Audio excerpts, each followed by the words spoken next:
The blue lights in the Zephyrian Command Center flashed red for the first time in 300 years.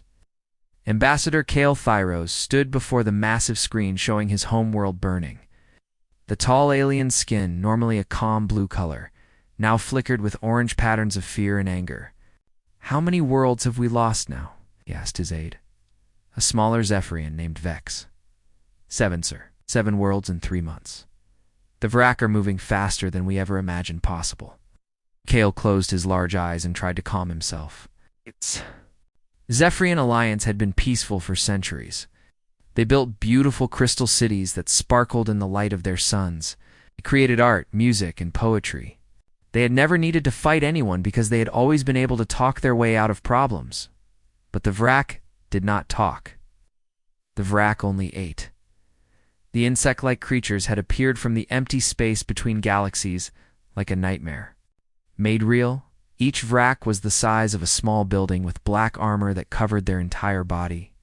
They had 6 legs that ended in sharp claws. Their mouths were filled with teeth, designed for cutting through metal and flesh alike. Worse than their size or their weapons was their hunger. The Vrak did not want territory or resources in the way other species understood these things. They wanted to consume everything living. Ate the people, the animals, the plants, and even the bacteria in the soil. They finished with a world nothing remained but dead rock floating in space. "Sir," Vex said quietly, "we have tried everything. Oh. Our energy weapons cannot hurt them. Their skin changes to block whatever we shoot at them. Our shields cannot stop them. They just keep coming until they break through." Kale nodded sadly. The Vrak had some kind of ability to adapt to any weapon used against them, the first time. The Alliance had fought them. Energy beams had worked well. But within hours, the Vrak skin had changed to absorb and redirect the energy. Plasma weapons worked for a few days before the Vrak adapted to those too. Even nuclear weapons only worked once before the creatures developed some kind of resistance. "What about the other species?" Kale asked. "Have any of them found a way to fight these monsters?"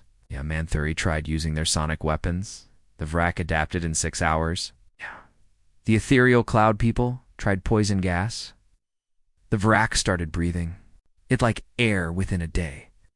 The hegemony used their gravity crushers. The Vrak just got stronger." Kale walked to the window and looked out at his city. Zephyr Prime was beautiful, with towers that reached into the clouds and gardens that floated in the air using anti-gravity technology. In a few days, if they could not find an answer, all of this would be gone. The Vrak would come. They would eat everything, and another world would become a dead rock. "Sir," another aide ran into the room. "The Galactic Council is meeting. They want to discuss options." An hour later, Kale stood in the Great Chamber, where representatives from 40 different species had gathered. The room buzzed with worried conversations in dozens of languages. Everyone knew why they were here, and everyone knew they were running out of time. Counselor Mex of the Hegemony called for order. The large, gray-skinned alien looked tired. His species had lost 2 worlds to the Vrak already. "Friends," Mex began, "we face the end of civilization as we know it. The Vrak cannot be reasoned with. They cannot be bought. They cannot be scared. They only want to eat everything that lives. We need ideas, and we need them now." "What about the warrior clans of Centauri?" suggested Ambassador Zix of the Manthuri. "They are fighters." "The Vrak ate them last month," Mex replied sadly. "All of them. The entire warrior culture is gone. The Timekeepers have advanced technology," offered another voice. "They tried to trap the Vrak in time loops. Vrak learned to break free, and then ate the Timekeepers too." The room fell silent. They had all heard these reports before. Every military species in the galaxy had tried to fight the Vrak. Every advanced technology had been tested. Nothing worked because the Vrak adapted to everything. "There is one option," said a small voice from the back of the room. Everyone turned to look at Counselor Dex of the Outer Rim Scouts. The tiny alien rarely spoke during council meetings, but when he did, people listened. "Go on, Mex," encouraged. "Humans," Dex said quietly. The room erupted in shocked gasps and worried chittering. Several delegates began talking at once, their voices rising in alarm. "You cannot be serious," Kale said. They are primitives. They still use kinetic weapons and chemical explosives.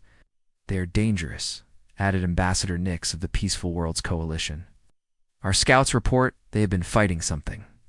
They call a total war for 10 years. They do not know when to stop fighting. They're not even members of galactic civilization, protested Councillor Bex of the Trade Federation. We have avoided them for good reasons. Dex waited for the room to quiet down before speaking again. Yes, they are primitive. Yes, they are dangerous. Yes, they fight wars that we would consider barbaric. But here's the important question. Have they ever lost a war? The room fell silent again. Everyone knew the answer. Yes. Human military history was available to anyone who wanted to study it, though most civilized species found it too disturbing to read completely. Humans had been fighting each other and everything else on their planet for thousands of years. They had fought with rocks and sticks, then with metal swords, then with chemical explosives, and now with nuclear weapons and energy beams. They fight. Dirty Dex continued. They use biological weapons, chemical weapons, and psychological warfare. They target civilian populations. They destroy food supplies. They make war so terrible that their enemies surrender just to make it stop. Which is exactly why we should not involve them, Kale argued. Do you want them to turn their attention to us after they finish with the Vrak? The Vrak are going to eat us all anyway, Dex replied simply. At least with the humans, we might survive to worry about what comes next. Mex looked around the room at the faces of 40 different species, all of them afraid, all of them desperate. We need to vote, he said finally. All in favor of contacting the humans for military assistance? Hands, claws, tentacles, and other appendages slowly rose around the room. Not many at first, but as delegates saw others voting yes, more joined them. In the end, 26 species voted to contact humanity. 14 voted against it. The motion passes, Mex announced. May the universe help us all. 2 days later, the message went out to Earth. It was written carefully, translated into the human language called English, and sent on all frequencies that human ships might be monitoring. To the government of Earth and the human species, we are the Galactic Council. Representing the civilized species of this galaxy, we face an existential threat from an enemy that adapts to all known weapons and tactics. 47 worlds have already fallen. We request military assistance in defending our remaining populations from total extinction. We offer payment in technology, resources, or territory as compensation for your help. Please respond immediately. Time is running out. The response came back faster than anyone expected. Within 6 hours of sending the message, every communication station in Alliance space received the same brief reply. Message received. Understood. Fleet en route. Estimated arrival in 3 weeks. Prepare target intelligence and battlefield coordination. We do not require payment. Some things are worth doing for free. Admiral Jake Morrison, Terran Defense Fleet. Kale read the message 3 times before he understood what it meant. The humans were not asking for details about payment or negotiations. They were not asking about rules of engagement or political consequences. They were just coming to fight. What have we done? He whispered to himself as he looked out at his beautiful city one more time. In 3 weeks, he would have his answer. The most dangerous species in the galaxy is coming to help them. He just hoped they would still recognize themselves when it was over. 3 weeks later, Ambassador Kale Thyros stood on the observation deck of Zephyr Prime's orbital station, watching space for signs of the human fleet. It spent the last 21 days reading every report the Alliance had about humanity, and each page had made him more worried about what they had done. Humans did not fight wars the way civilized species did. They did not have honor codes or rules about protecting civilians. When humans went to war, they destroyed everything their enemy needed to survive. They poisoned water supplies, burned food stores, and killed anyone who might help the enemy. They called it total war, and it was the most frightening thing Kale had ever read about. Sir, his aide Vex said quietly, the sensors are picking up something. Multiple contacts approaching from hyperspace. How many ships? Kale asked. We cannot tell yet. The readings are strange. Their ships do not match any design in our databases. Moment later, the human fleet dropped out of hyperspace, and Kale understood why the readings had been strange. Human ships looked like nothing he had ever seen before. Where Alliance ships were smooth and curved like works of art, human ships were angular and brutal. They were covered in weapon ports, armor plates, and communication arrays that stuck out like spines on a dangerous animal. The largest ship was massive, easily 3 times the size of the biggest Alliance vessel. Its hull was dark gray metal with scorch marks and dents that had been repaired but not polished away. This was clearly a ship that had been in many battles and expected to be in many more. Incoming transmission, Vex reported. Put it on screen. The display activated, showing the bridge of the human command ship. Kale got his first look at the species they had asked for help. The human standing in the center of the screen was tall and broad, with short brown hair and pale skin marked by several scars. He wore a dark blue uniform, with metal decorations that Kale assumed showed his rank. This is Admiral Jake Morrison of the Terran Defense Fleet. Battleship Retribution. I need to speak with whoever is in charge of this mess. Kale stepped forward. I am Ambassador Kale Thyros of the Zephyrian Alliance. We sent the message asking for help. Morrison looked at him with eyes that reminded Kale of a predator studying prey. Good. I need 3 things from you immediately. First, complete intelligence on enemy positions, ship types, and capabilities. Second, a list of every world they have attacked and what weapons you used against them. Third, I need you to move all civilian populations away from any world within 50 light-years of known enemy positions. 50 light-years? Kale was shocked. That would mean evacuating dozens of systems. Then you better get started, Morrison replied without any emotion. When we fight these things, there is going to be a lot of collateral damage. I would rather not have to explain to your families why their relatives got caught in the crossfire. Before Kale could respond, 2 more humans appeared on the screen. One was a woman with short red hair and green eyes that looked just as dangerous as the Admiral's. The other was a man with dark skin and a smile that somehow made Kale more nervous than the serious expressions of the other 2. This is Colonel Lisa Barnes, my tactical officer, Morrison said, indicating the woman. I'm Commander Pete Rodriguez, my weapons specialist. They will be asking you a lot of questions about your enemy. I suggest you answer them completely and honestly, of course, Kale agreed.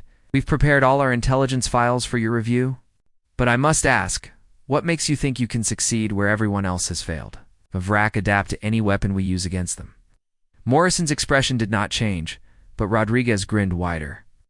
That is because you have been using energy, weapons, and advanced technology. The thing about adaptation is that it works both ways. You can adapt to new threats, but you can also become dependent on your adaptations. Barnes stepped forward, and when she spoke, her voice was cold and precise. We have studied your reports. The Vrak have adapted to energy weapons by developing absorption and redirection capabilities. They have adapted to plasma by increasing their heat resistance. They have adapted to nuclear weapons by developing radiation immunity. Yes, Kale said. That is exactly the problem. No, Morrison said quietly. That is exactly the solution. They have spent so much energy adapting to advanced weapons that they have probably forgotten how to deal with primitive ones. An hour later, Kale found himself in the briefing room of the human ship. Surrounded by officers who talked about warfare, the way Alliance scientists talked about research projects, the room itself was nothing like Alliance meeting spaces.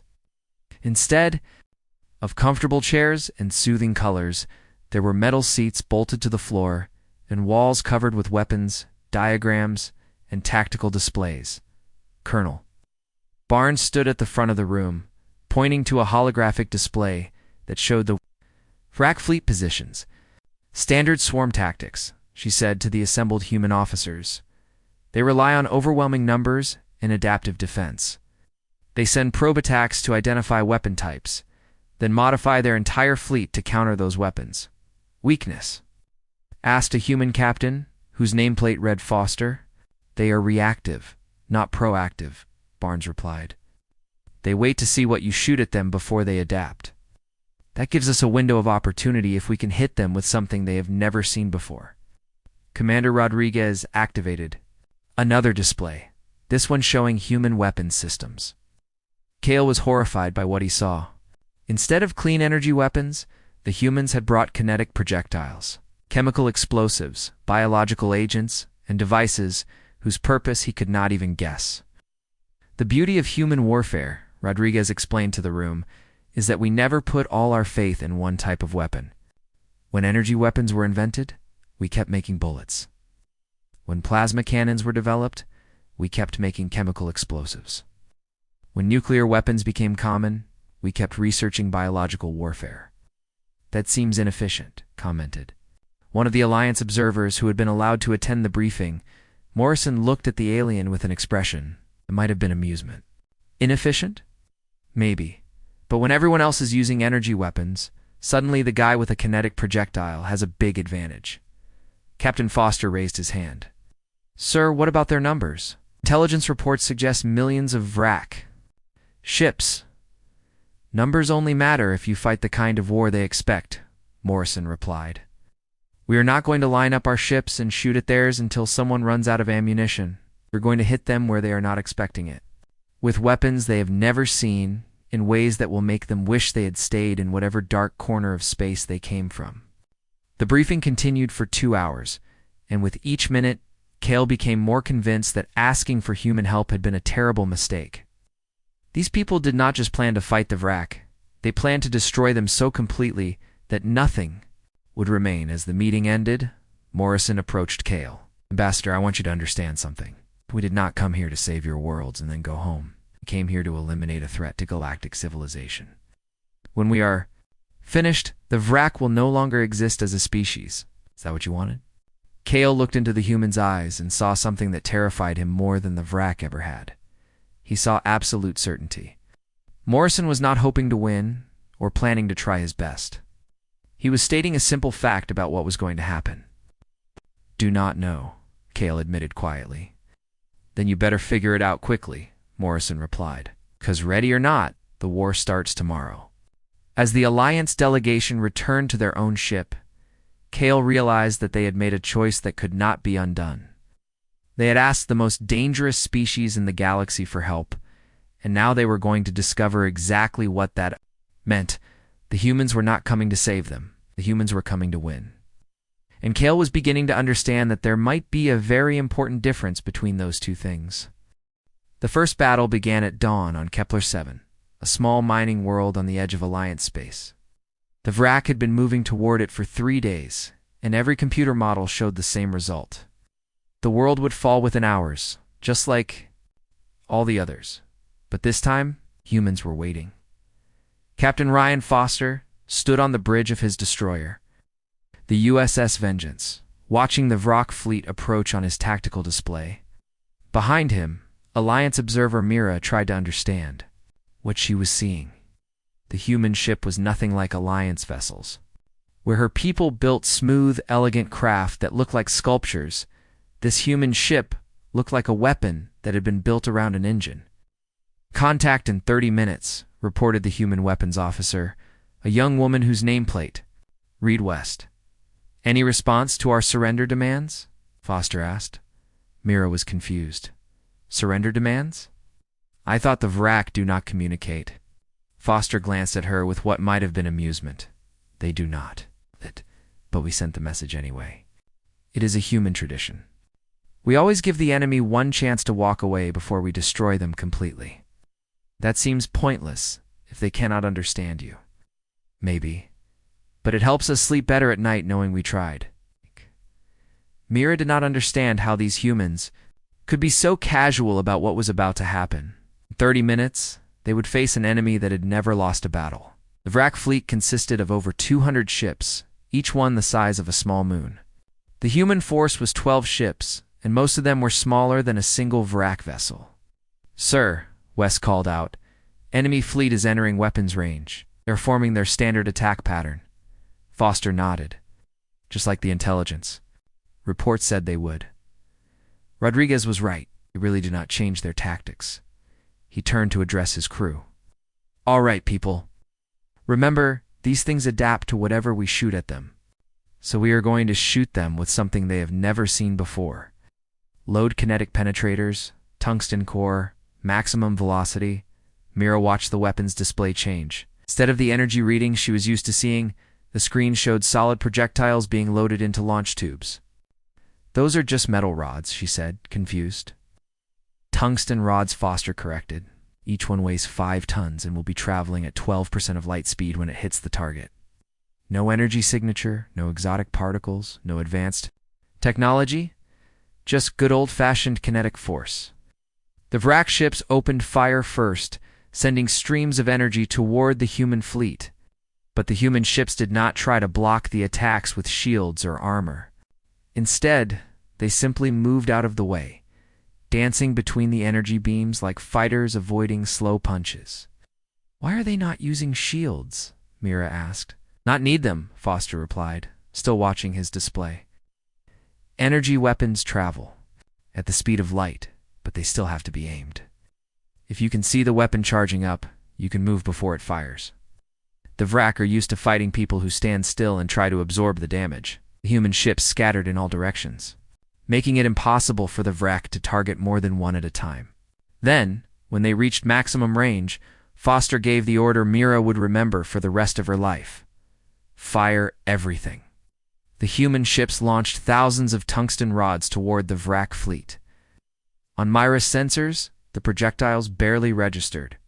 They had no energy signature, no propulsion system, nothing that would normally identify them as weapons. To the Vrak defensive systems, probably looked like space debris. The first impacts were small flashes of light that Mira almost missed. Then she realized what she was seeing. Each tungsten rod, moving at 12% of light speed, hit a Vrak ship with the force of a nuclear weapon.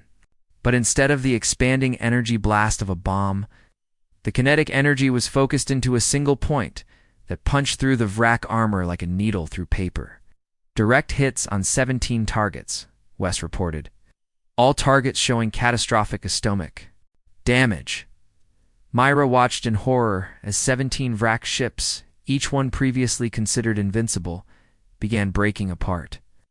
Their adaptive armor meant nothing against weapons that did not use energy or exotic materials. They'd spent so much time learning to absorb and redirect advanced attacks that they had forgotten how to deal with simple physics. "The rest of the fleet is adapting," Wes continued. "They are thickening their armor and changing formation." Foster smiled, and Mira realized she was seeing the expression of a predator that had just cornered its prey. Too late. They have already shown us their weaknesses. All ships, switch to Phase 2. Deploy the nanite clouds. The human ships launched a second wave of projectiles, but these were different.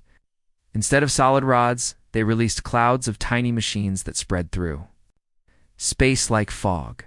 Mira's sensors could barely detect them. "What are those?" she asked. "Self-replicating construction nanites," Foster explained casually. "Programmed to disassemble any material that matches Vrak hull composition. They will work for about 6 hours, before their power runs out." The nanite clouds reached the Vrak ships and immediately began their work.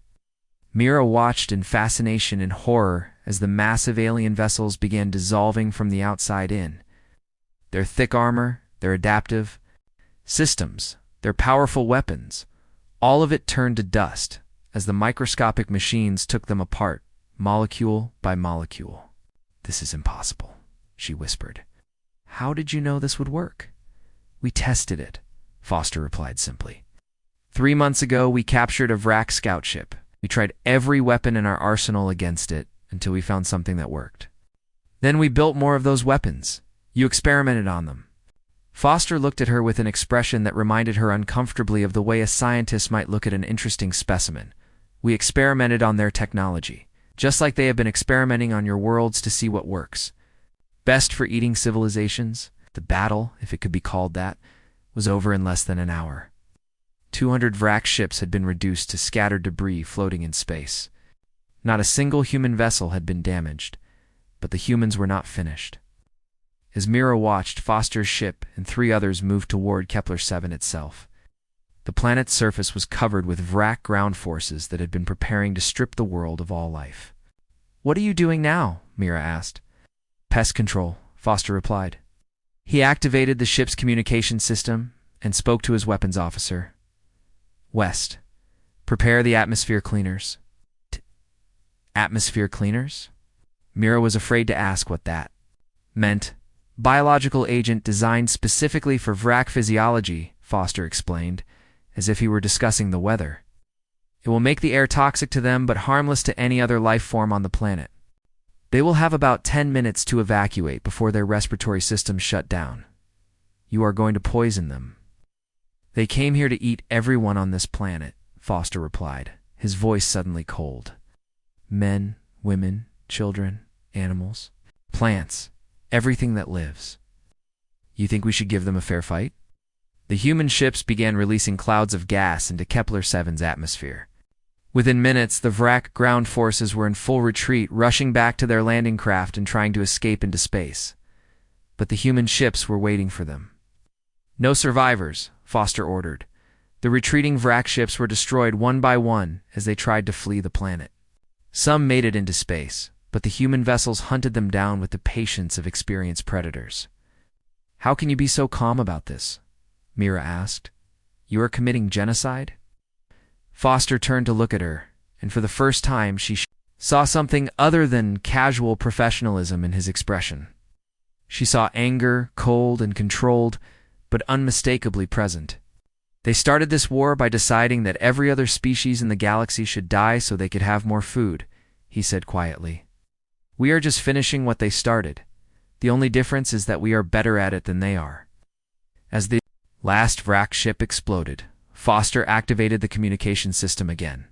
This is Captain Foster to Admiral Morrison. Kepler-7 is secure. No enemy survivors. Planet is safe for recodify. Morrison's voice came back immediately. Good work, Foster. Move to Grid 7. Intelligence reports another Vrak. Fleet heading for the Altera system. On our way, sir?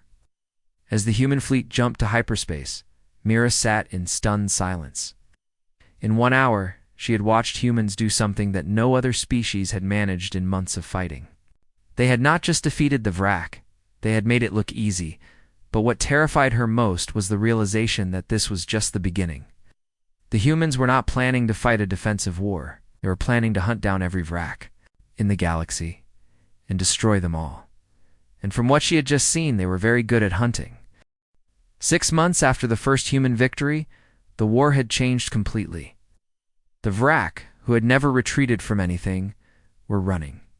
Their massive fleets scattered across the galaxy, trying to escape the human ships that hunted them with methodical precision. Ambassador Kale Thyros stood in the Alliance Command Center, staring at reports that should have filled him with joy, but instead made him sick with worry. 43 Vrak worlds had been destroyed. Not captured, not occupied, but completely eliminated. The humans had found every breeding ground, every food production facility, every command center, and had removed them from existence. The latest report from the Centauri front, his aide Vex said quietly, handing him a datapad. Kale read the report 3 times before he could accept what it said. General Alex Parker had led a human battle group against a Vrak stronghold in the Vega Nebula. The alien fortress had been protected by 3 million Vrak warriors and was considered impossible to attack. Parker had destroyed it in 4 hours. How? Kale asked himself, reading the tactical summary again. The humans had not even landed ground troops. They had simply released something called gray goo into the nebula and watched as it consumed everything that was not human-made. Sir, Vex said carefully, there is something else. The humans have sent us a message. They say they have found the Vrak homeworld. Kale felt his blood freeze. The hive mind. Every intelligence report suggested that the Vrak were controlled by a single massive intelligence hidden somewhere in the outer galaxy. If the humans had found it, they would try to destroy it. If they succeeded, every Vrak in the galaxy would die at once. What does the message say? Vex activated the main display, showing Admiral Morrison's face. The human looked tired, but his eyes still held that predatory focus that Kale had learned to fear. To the Galactic Council, Morrison's recorded message began. We have located the Vrak Central Command Structure in the Omega Nebula. This facility appears to control all Vrak military operations and biological functions. We are preparing a final assault that will eliminate the threat permanently. We recommend that all civilian traffic avoid the Omega sector for the next 72 hours. The message ended, but Kale stared at the blank screen for several minutes. Eliminate the threat permanently. The humans were not planning to capture the hive mind or negotiate with it. They were going to destroy the entire Vrak species in one attack. We have to stop them, Kale said finally. Sir. Vex looked confused. Why would we want to stop them? They are winning the war. Because they are not just winning the war, they are committing genocide. When the hive mind dies, every Vrak everywhere will die with it. Men, women, children, all of them. The Vrak do not have children the way we understand them, Vex pointed out. They are all created by the hive mind for specific purposes, and they were planning to eat every other species in the galaxy. Kale knew his aide was right, but something about the human approach to warfare disturbed him deeply. The Alliance had fought wars before, but they had always been careful to protect civilians and minimize casualties. The humans seemed to view war as a problem that could only be solved by completely destroying the enemy. Send a message to Admiral Morrison, Kale ordered. Request permission to observe the final battle. 3 days later, Kale found himself aboard the human battleship Retribution, watching the largest military operation in galactic history unfold. The Omega Nebula stretched before them like a glowing cloud of gas and dust.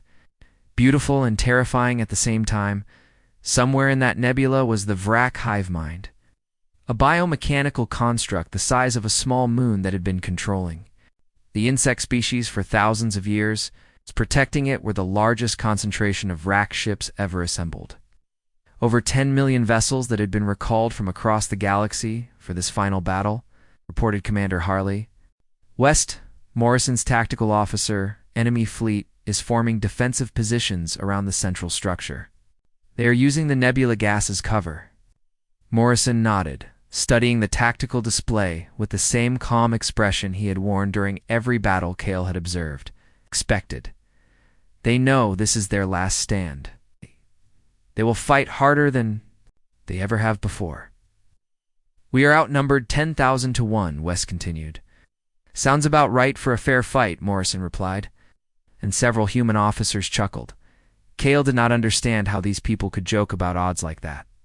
Admiral, perhaps we should wait for reinforcements. Yeah, the Alliance can provide additional ships. Morrison looked at him with an expression that might have been pity. Ambassador, your ships use energy weapons. The Vrak have had 6 months to adapt to everything in your arsenal. If you join this battle, you will just give them more targets to shoot at. Then how do you plan to defeat 10 million ships? By not fighting them, Morrison replied simply. He turned to his communications officer. Send the signal to all ships. Begin Operation Extinction. What happened next was unlike anything Kale had ever seen or imagined. Instead of charging into the nebula to fight the Vrak fleet, the human ships began releasing thousands of small pods into space. Each pod was about the size of a shuttle, and they moved with their own propulsion systems toward the nebula. What are those? Kale asked. Self-replicating construction nanites, Morrison explained as if he were discussing routine maintenance. Each pod contains approximately 1 billion microscopic machines, programmed to disassemble any material that matches Vrak, biological or technological signatures. Kale felt his stomach drop. You are going to destroy the entire nebula. The parts that have Vrak in them, Morrison corrected. The nanites will shut down automatically after 24 hours. The nebula itself will be fine. The pods reached the edge of the Omega Nebula and began releasing their contents. From the outside, nothing seemed to happen at first. The Vrak fleet maintained its defensive positions, and the nebula continued to glow with its natural light. Then the dying began. The first ships to encounter the nanite clouds simply stopped moving. Their hulls began dissolving as the microscopic machines took them apart, molecule by molecule. The Vrak tried to retreat deeper into the nebula, but the nanites spread faster than they could run. Sir, West reported, we are receiving communication attempts from the central structure. Multiple frequencies, all languages. What are they saying? Morrison asked. Surrender offers, negotiation requests, threats, bribes, standard last-minute. Panic. Morrison's expression did not change. Any of it worth listening to? No, sir. Eh? They are offering to retreat to the outer galaxy and never return. But intelligence indicates they have been making similar promises to other species for centuries. Then we continue as planned. Kale watched the tactical display as millions of Vrak ships tried desperately to escape the advancing nanite clouds. Some made it to the edge of the nebula, but human ships were waiting for them. Not one Vrak vessel was allowed to escape. "This is monstrous," Kale whispered. Morrison heard him and turned to face him directly. "Ambassador, in the past year, the Vrak have consumed 47 civilized worlds. They have eaten approximately 12 billion sentient beings. They have destroyed cultures that took thousands of years to develop. They have made it clear that they will never stop, never negotiate, and never show mercy to any other form of life." Morrison paused, watching another section of the Vrak fleet dissolve into component atoms. "You asked us to save the galaxy from an enemy that could not be reasoned with? This is what that looks like." The battle, if it could even be called that, lasted 18 hours. When it was over, the Omega Nebula was empty except for gas, dust, and the expanding cloud of nanites that would soon shut down and become harmless space debris. The Vrak hive mind, which had controlled one of the most dangerous species in Galactic history, was gone. Every Vrak ship, every Vrak world, every individual Vrak creature in the galaxy had died when their central intelligence was destroyed. "Sir," West reported quietly, "we are receiving communications from Alliance worlds throughout the galaxy. All Vrak forces have stopped moving. They appear to be dead." Morrison nodded. "Send a message to all human ships. Mission accomplished. Begin patrol operations to confirm no Vrak survivors." As the human fleet dispersed to search the galaxy for any remaining threats, Kale realized that the war was over. The Vrak, who had seemed unstoppable just months ago, no longer existed. The galaxy was safe. But as he looked at Admiral Morrison, calmly giving orders for the systematic hunt for any surviving Vrak, Kale understood that safety had come at a price. The humans had not just won the war. They had demonstrated a capacity for total destruction that made every other species in the galaxy obsolete. The most dangerous enemy in galactic history was gone. But the most dangerous species in galactic history was still here, and they were on his side. For now, 1 year after the last Vrak died, Ambassador Kale Thyros stood before the Galactic Council once again. But this time, the Great Chamber felt different. The representatives from 40 species sat in their seats, but there was a tension in the air that had not been there before the war. Everyone knew why they were here. The humans had saved them all, but in doing so, they had become something that no one knew how to handle. "The human problem," Kale began, choosing his words carefully, "has reached a critical point. We must discuss what we are going to do about it." Counselor Mex of the hegemony raised his hand. "They saved us. How can we call them a problem?" "Look at the intelligence reports," Kale replied, activating the main display. "In the past year, humanity has built more warships than the rest of the galaxy combined. They have established military bases in 15 different star systems. They have developed weapons that make what they used against the Vrak look like toys." The display showed images of human shipyards working around the clock building vessels that were larger and more heavily armed than anything seen during the war. New classes of human ships appeared every month, each one designed for a different type of destruction. They are also patrolling trade routes and protecting civilian ships from pirates, pointed out Ambassador Nix of the Peaceful Worlds Coalition. "Crime in the outer systems has dropped to almost zero since they started their patrols." "Yes," Kale agreed. "But ask yourself this question. What happens when we disagree with them about something? What happens when human interests conflict with ours?" The chamber fell silent. Everyone had heard the reports. 3 months ago, the Crimson Syndicate had tried to establish a slave trading operation in the Vega system. The humans had not sent diplomats or filed complaints with the Galactic Court. They had simply destroyed every Crimson ship in the system and broadcast a message saying that slavery was now punishable by immediate execution in any system under human protection. The syndicate had not protested. They had simply moved their operations to the far side of the galaxy and hoped the humans would not follow them. There is more, Kale continued. We have intercepted human military communications. They are not planning to reduce their fleet now that the war is over. They are expanding it. They call it the Terran Galactic Navy, and according to their own documents, its mission is to maintain peace and stability throughout the galaxy. That sounds reasonable, said Counselor Dex of the Outer Rim Scouts.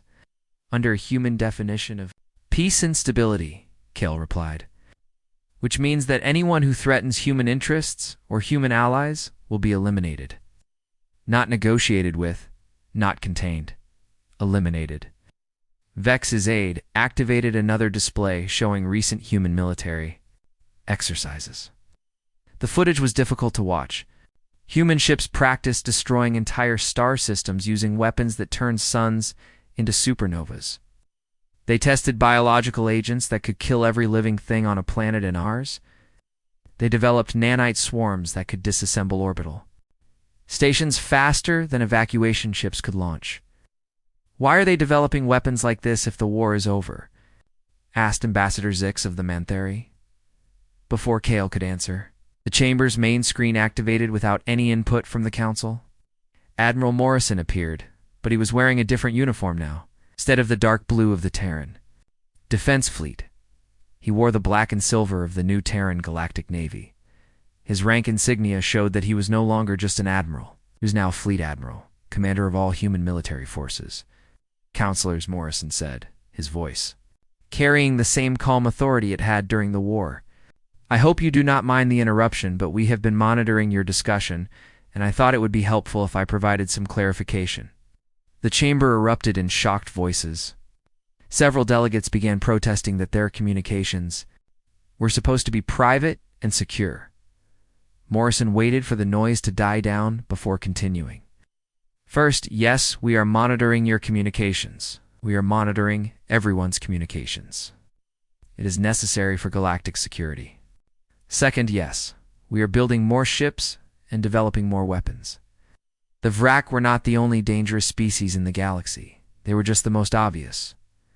What do you mean? Kale asked, though he was afraid he already knew the answer. The past year, we have identified 17 species that show aggressive expansion patterns, 12 civilizations that practice slavery or genocide, 8 governments that are developing weapons of mass destruction, and at least 30 criminal organizations that pose a threat to galactic stability. Morrison paused, letting his words sink in. The Vrak taught us an important lesson. Problems like this do not solve themselves. They require active management. You mean control? Counselor Mech said quietly. I mean protection, Morrison corrected. The galaxy is a dangerous place full of dangerous people. Someone needs to make sure that what happened with the Vrak never happens again. Decided that someone should be humanity, Kale asked. Morrison's expression did not change, but somehow his presence seemed to fill the entire chamber. We did not decide anything. The galaxy decided when it asked us to solve the Vrak problem. You wanted help? You got the most dangerous species in the galaxy? Now you have to live with the consequences. What if we do not want your protection? Asked Ambassador Rix of the Independent Worlds. For the first time since Kale had known him, Morrison smiled. It was not a pleasant expression. Then you are free to protect yourselves. But understand that if you become a threat to galactic stability, you will be treated like any other threat. The meaning was clear. Humanity was not asking for permission to police the galaxy. They were informing everyone that they were going to do it, whether the other species liked it or not. This is tyranny, Counselor Mex protested. Replied calmly. Tyranny is when someone conquers you and makes you follow their rules. We have no interest in ruling anyone. We just want to make sure that nobody else gets the chance to threaten galactic civilization again. What is the difference? Kale asked. Morrison was quiet for a moment, as if considering how to explain something obvious to a child. The difference is that we do not care what you do on your own worlds, with your own people, as long as you do not threaten anyone else. You can have whatever government you want, whatever religion you want, whatever culture you want. But if you start building weapons to attack your neighbors, or if you decide to practice slavery, or if you think you can become the next Vrak, then we will stop you. And if we resist?" Morrison's smile faded, and his expression became the same. Cold, predatory look that Kale had learned to fear during the war. "Ambassador, in the past year we have eliminated the Vrak, the Crimson Syndicate, the Death Cult of Proxima, and the Savage Worlds Alliance. None of them wanted to be stopped either." The chamber fell silent again. Every delegate understood what Morrison was telling them.